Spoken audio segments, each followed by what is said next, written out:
Selamat pagi dan salam sejahtera untuk kita semua. Pagi. Kami dari kelompok 1 pertama-tama mengucapkan terima kasih kepada Ibu dosen yang telah memberikan kami tampil untuk mempresentasikan hasil materi kami yang berjudul Pengantar Ilmu Sosial Budaya Dasar dan Manusia dan Kebudayaannya. Saya Arif Mas Tepu sebagai moderator. Saya Michael Tabe sebagai penyanyi. Saya Anissa Ramadhani sebagai penyaji. Saya Dea Mara sebagai penyaji. Saya Umi Kalsum sebagai penyaji. Saya Suci Ramadhani sebagai penyaji. Saya Medi Nadia sebagai penyaji. Langsung saja materi pertama pengantar ilmu sosial budaya dan budaya dasar akan dibawakan oleh teman kami Anissa. Kepada Anissa kami persilakan. Terima kasih kepada moderator yang telah mempersilahkan saya untuk menjelaskan materi tentang pengertian ilmu sosial budaya dasar. Nah, ilmu budaya adalah suatu ilmu pengetahuan mengenai aspek-aspek yang paling mendasar dalam kehidupan manusia sebagai makhluk berbudaya. Dan masalah-masalah yang menyertainya sering disebut dengan humanities, yang merupakan pengetahuan yang diharapkan dapat digunakan untuk masalah-masalah sosial dan budaya arif. Nah, ilmu sosial budaya ini dasar identik dengan basic humanities. Humanities berasal dari kata Latin humane yang berarti manusiawi, yang berbudaya dan berbudi halus atau refine. Diharap seseorang mempelajari basic humanities tidaklah sama dengan the humanities atau pengetahuan berbudaya yang menyangkut keahlian filsafat dan seni seperti seni bahan, seni tari, dan lain-lain. Nah, ilmu sosial budaya dasar ini adalah sebagai integrasi ilmu sosial budaya, ilmu sosial dasar dan ilmu budaya dasar yang mempelajari tentang dasar-dasar pengetahuan sosial dan diberikan kepada mahasiswa seperti kita ini sebagai bahan untuk mengkaji kita untuk secara kritis serta berempati atas solusi pemecahan masalah sosial dan budaya secara arif. Nah, ilmu sosial budaya ini bukanlah suatu disiplin ilmu yang berdiri sendiri, melainkan hanyalah suatu pengetahuan mengenai aspek-aspek yang paling dasar yang ada dalam kehidupan manusia sebagai makhluk yang berbudaya dan masalah-masalah yang terwujud daripadanya. Nah, ilmu sosial budaya dasar memberikan alternatif sudut pandang atas pemecahan masalah sosial dan budaya di masyarakat. Selanjutnya, ada latar belakang pentingnya ilmu sosial budaya dasar. Ada 4 faktor yang melatar belakangi ilmu sosial budaya dasar. Yang pertama adalah landasan historik.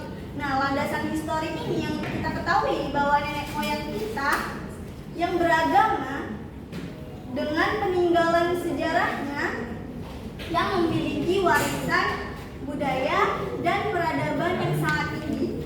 Nah, landasan historik ini bangsa Indonesia sering disebut dengan bangsa yang ramah, toleransi, dan juga bergotong royong. Selanjutnya adalah landasan filosofis.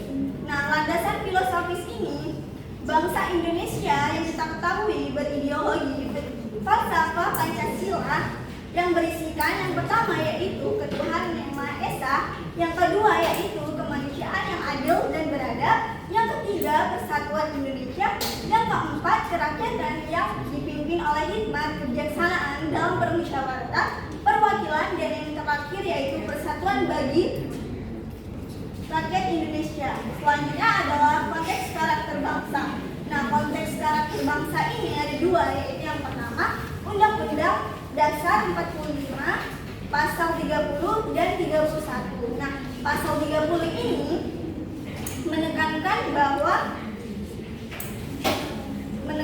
bahwa pentingnya partisipasi bangsa warga negara Indonesia dalam usaha untuk mempertahankan dan menjaga bangsa Indonesia ini supaya memiliki karakter yang kritis, bermoral, berbangsa, dan berbudaya. Selanjutnya, untuk pasal 31 menekankan hak dan kewajiban pendidikan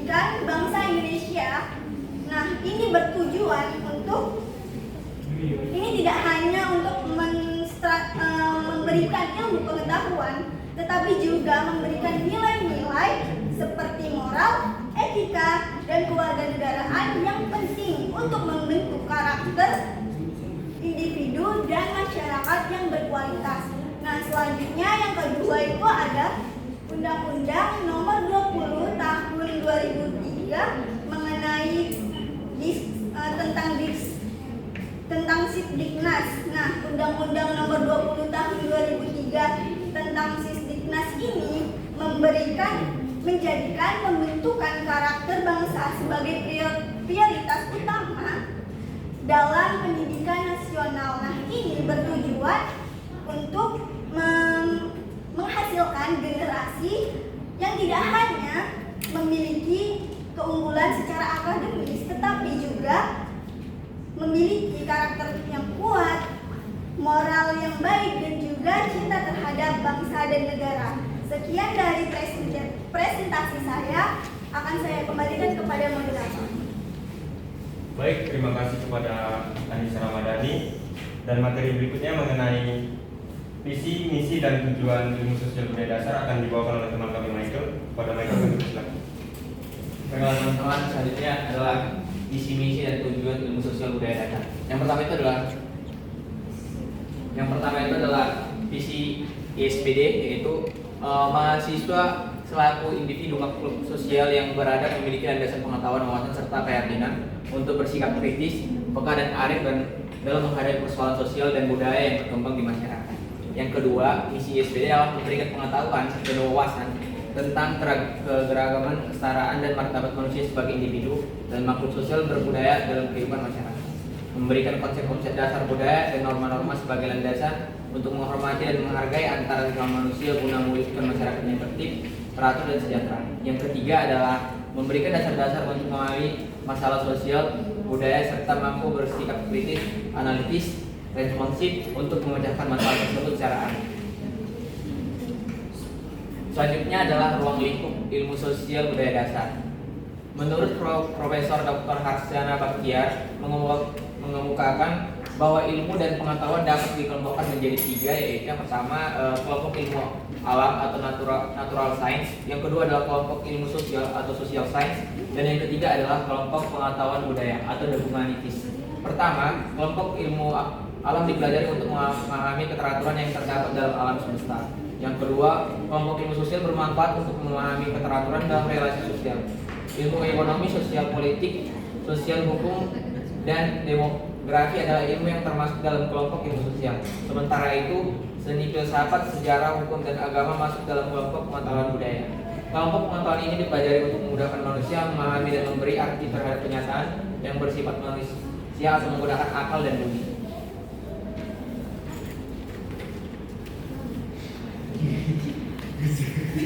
Tujuan ISBD atau ilmu. Untuk materi selanjutnya akan saya serahkan kepada moderator. Baik, terima kasih kepada Michael Sotea. Materi selanjutnya mengenai tujuan ilmu sosial budaya dasar akan dibawakan oleh teman kami Suci. Kepada Suci, silakan.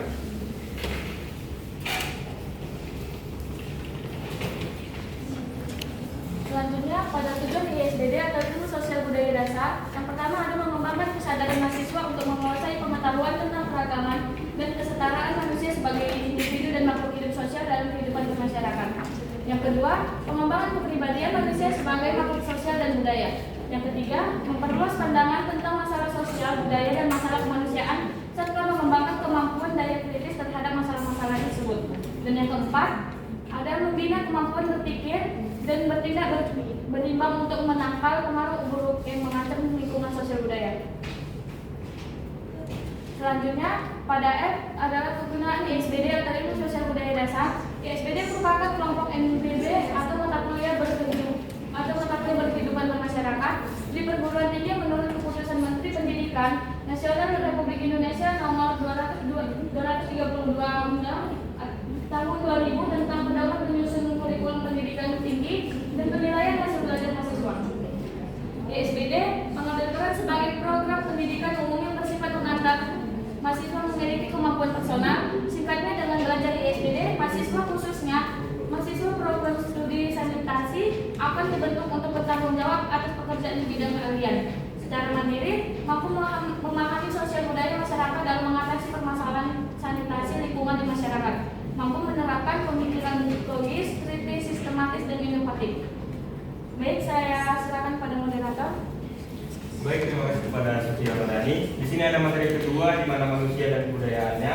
Yang pertama itu kedudukan manusia sebagai makhluk Tuhan akan dibawakan oleh rekan kami Umi. Kepada Umi untuk silakan.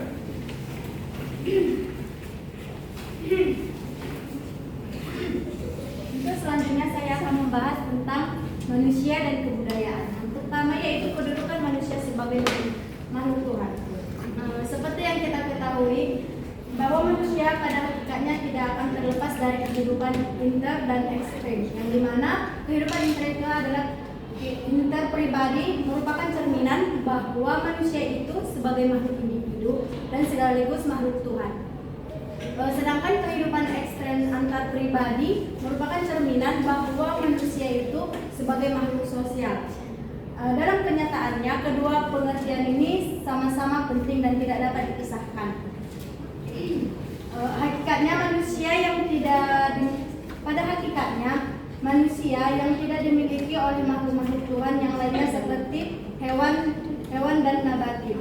Perlu diingat bahwa manusia itu didudukkan sesuai dengan kodrat, harkat, martabat, hak dan kewajibannya. Dapat kita nyatakan bahwa manusia sebagai makhluk individu pasti sudah memiliki konsekuensi tertentu dalam menjalankan kehidupannya.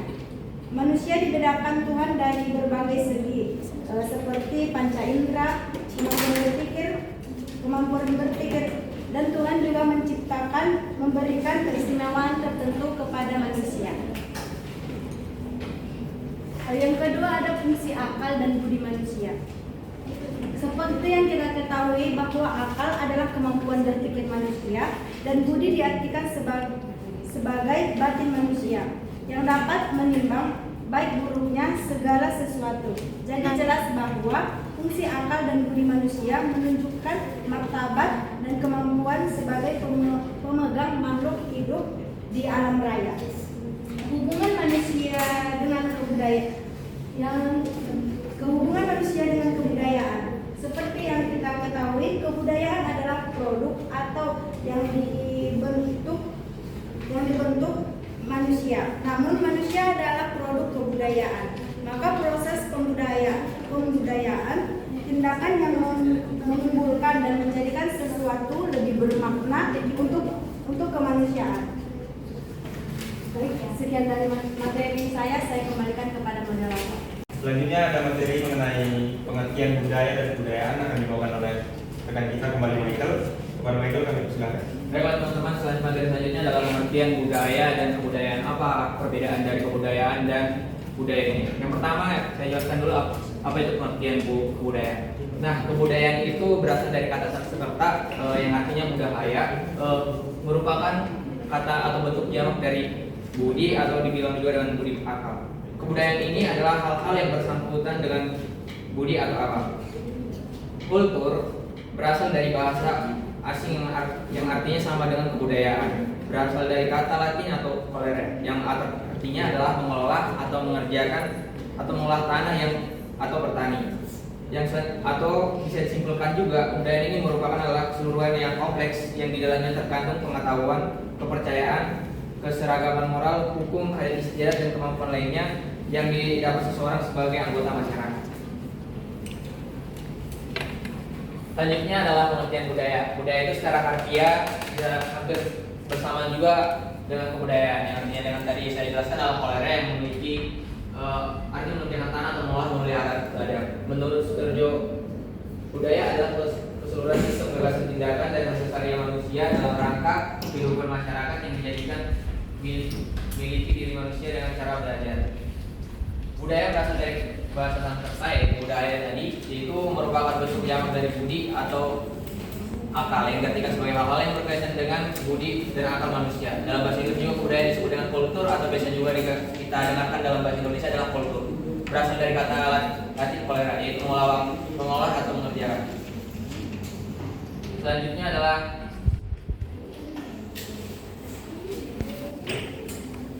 Selanjutnya adalah unsur kebudayaan. Unsur kebudayaan ini terdiri dari 7 pilar, yaitu yang pertama ada peralatan, perlengkapan hidup manusia, yang kedua mata pencarian hidup dan sistem-sistem ekonomi, yang ketiga adalah sistem kemasyarakatan, yang keempat adalah bahasa tulisan maupun yang tertulis, yang kelima adalah kesenian, yang keenam sistem pengetahuan, yang ketujuh religi atau sistem kepercayaan. Yang pertama itu adalah peralatan dan perlengkapan hidup manusia. Nah, ini bisa kita samakan dengan yang artinya dengan pakaian, perumahan, alat-alat rumah tangga, senjata, dan alat-alat produksi lainnya. Yang kedua adalah mata pencarian hidup dan sistem-sistem ekonomi, yang dimana contoh-contohnya adalah pertanian, peternakan, sistem produk, sistem distribusi, dan sebagainya. Yang ketiga adalah sistem kemasyarakatan, yang dimana adanya sistem kekerabatan, sistem hukum, organisasi politik, dan sistem perkawinan. Yang keempat adalah bahasa atau lisan maupun yang tertulis. Bahasa adalah sistem perlambaan manusia baik lisan maupun tertulis untuk berkomunikasi antara satu sama lain. Tanpa bahasa lisan, tertulis maupun bahasa isyarat, manusia akan mengalami kesulitan dalam berkomunikasi.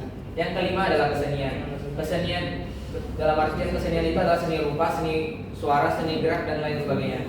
Yang keenam adalah sistem pengetahuan. Sistem pengetahuan terbagi atas 3, yaitu adalah melalui pengalaman dalam kehidupan sosial, yang kedua melalui pengalaman dan pendidikan formal, yang ketiga melalui petunjuk-petunjuk simbolik. Sebagai contoh, pengetahuan nelayan tentang jadwal melaut dan petani tentang kalender tanam dalam memanen ataupun menanam.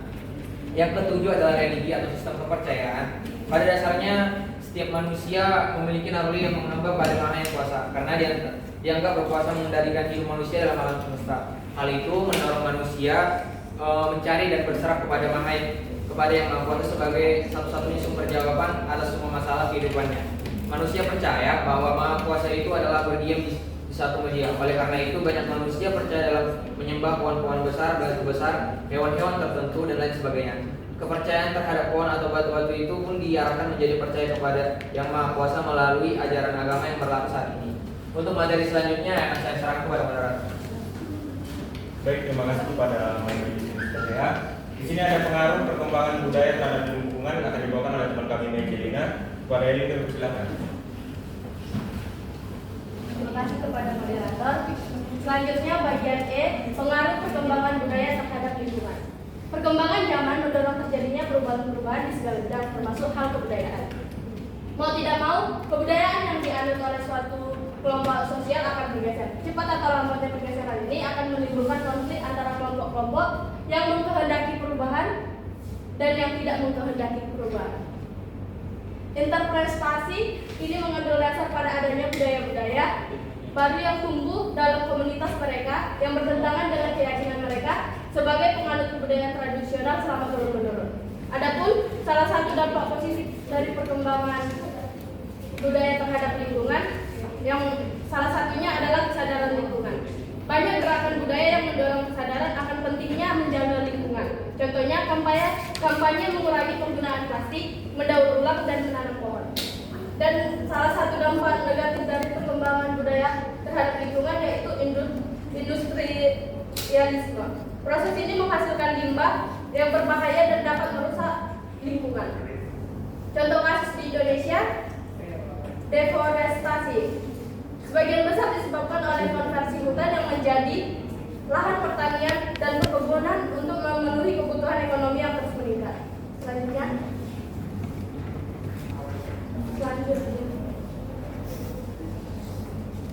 Lalu yang bagian F, problematik kebudayaan. Beberapa problematik kebudayaan antara lain yang pertama, hambatan budaya yang berkaitan dengan pandangan hidup dan sistem kepercayaan. Keterkaitan orang Jawa terhadap tanah yang mereka tempati secara turun-menurun di wilayah pemberian berkah kehidupan, mereka enggan meninggalkan kampung halamannya atau beralih hidup sebagai petani, padahal hidup mereka umumnya berkecukupan. Yang kedua, hambatan budaya yang berkaitan dengan perbedaan persepsi atas sudut pandang. Hambatan ini dapat terjadi antara masyarakat dan pelaksanaannya. Contohnya program KB atau keluarga berencana. Awalnya masyarakat menolak program KB ini karena mereka beranggapan bahwa banyak anak maka banyak rezeki juga. Yang ketiga, hambatan budaya berkaitan dengan faktor psikologi atau kejiwaan. Upaya untuk memindahkan penduduk dari daerah yang terkena bencana alam banyak mengalami mengalami kesulitan. Hal ini disebabkan karena adanya kekhawatiran penduduk bahwa tempat tinggal yang baru tidak sesuai dengan pola hidup mereka. Yang keempat, masyarakat terhakim dan kurang komunikasi dengan masyarakat luar. Masyarakat daerah-daerah terpencil atau desa-desa yang kurang komunikasi dengan masyarakat luar disebabkan karena keterbatasan teknologi, seolah-olah tertutup untuk menerima program-program dari pemerintah. Dan yang kelima, sikap tradisionalisme yang berprasangka buruk terhadap hal-hal baru. Sikap ini sangat menganggap budaya tradisional sedemikian rupa yang menganggap hal-hal baru itu akan merusak kehidupan mereka. Keenam, sikap etnosentrisme. Sikap ini hampir sama dengan yang kelima, yaitu menganggapkan budayanya dan juga merendahkan budaya yang lain sehingga memicu timbulnya kasus-kasus sara, yakni pertengkaran suku, agama, ras, dan antar golongan. Yang terakhir, perkembangan iptek. Sebagai hasil dari kebudayaan seringkali disalahgunakan oleh manusia. Sebagai contoh, nuklir yang baru dibuat justru untuk menghancurkan manusia, bukan melestarikan suatu generasi. Obat-obatan diciptakan untuk kesehatan, tapi penggunaannya banyak disalahgunakan yang justru mengganggu kesehatan manusia. Sekian dari saya kembali kepada moderator. Terima kasih. Baik, terima kasih kepada Mbak Jedina. Di sini ada materi mengenai perubahan kebudayaan yang akan dibawakan oleh teman kami Dea Clara. Pada Dea kami persilakan. Di sini saya akan membawakan materi perubahan kebudayaan. Sebagaimana diketahui bahwa kebudayaan akan mengalami perkembangan seiring dengan perkembangan manusia itu sendiri, sehingga tidak ada kebudayaan yang bersifat statis. Kebudayaan akan berkembang sesuai dengan seiringnya waktu atau berubah. Adapun faktor-faktor yang menjadi penyebab perubahan kebudayaan, yang pertama adalah perubahan lingkungan alam, yang kedua adalah perubahan yang disebabkan adanya kontak dengan suatu kelompok, yang ketiga adalah perubahan karena adanya suatu penemuan, yang keempat perubahan yang terjadi karena masyarakat atau bangsa mengadopsi beberapa elemen kebudayaan material yang telah dikembangkan oleh bangsa lain di tempat lain. Dan yang terakhir adalah perubahan yang terjadi karena suatu bangsa memodifikasi cara hidupnya dengan mengadopsi suatu pengetahuan atau kepercayaan baru, ataupun karena perubahan dalam pandangan hidup dan konsepsinya tentang realistis. Namun perubahan kebudayaan sebagai hasil cipta, karsa, dan rasa manusia adalah tentu saja perubahan yang memberi nilai manfaat bagi manusia itu sendiri dan kemanusiaan, bukan sebaliknya, yaitu memusnahkan manusia sebagai pencipta kebudayaan tersebut. Selanjutnya adalah proses pembudayaan budaya. Proses pembudayaan budaya dapat tercipta melalui beberapa tahap, di antaranya yang pertama adalah proses belajar budaya. Dalam proses belajar budaya terdapat 3 proses lainnya. Yang pertama adalah proses internalisasi. Dalam proses ini dinyatakan bahwa manusia terlahir dengan potensi bawaan, perasaan, hasrat, nafsu, emosi, dan yang lainnya. Sepanjang kehidupan dari lahir hingga mati, manusia menanamkan kepribadiannya. Manusia menanamkan pada kepribadiannya hal-hal yang diperlukan di dalam kehidupan. Yang kedua adalah proses sosialisasi. Dalam proses sosialisasi, individu belajar pola-pola tindakan dalam interaksi dengan sesamanya dari individu yang memiliki aneka peranan sosial. Sosialisasi berarti proses belajar anggota masyarakat untuk mengenal atau menghayati kebudayaan masyarakat di lingkungannya. Yang ketiga adalah proses enkulturasi. Dalam proses ini, individu mempelajari dan menyesuaikan alam pikiran dan sifatnya dengan arif istiadat, sistem norma, dan peraturan-peraturan dalam kebudayaannya. Kalau pada awalnya meniru sesuai dengan perkembangan kehidupan, membaca, menghayati, hingga menjadi pola tindakan. Sekian materi dari saya kembalikan kepada moderator. Baik, terima kasih kepada Dea Clara. Di sini ada materi pengunjung dari materi yang kami bawakan, yang mengenai proses perkembangan budaya akan dibawakan oleh Dr. Menipa. Kepada Nipa, silakan. Kan kalian presentasi ada nilai sendiri. Kan kalian presentasi ada nilai sendiri. Saya akan membahas tentang proses pembudayaan budaya. Proses perkembangan budaya pertama itu ada cultural evolution atau proses evolusi dari suatu masyarakat dan kebudayaan dapat dianalisis oleh seorang individu seolah-olah dari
Baik, terima kasih kepada Hanifah.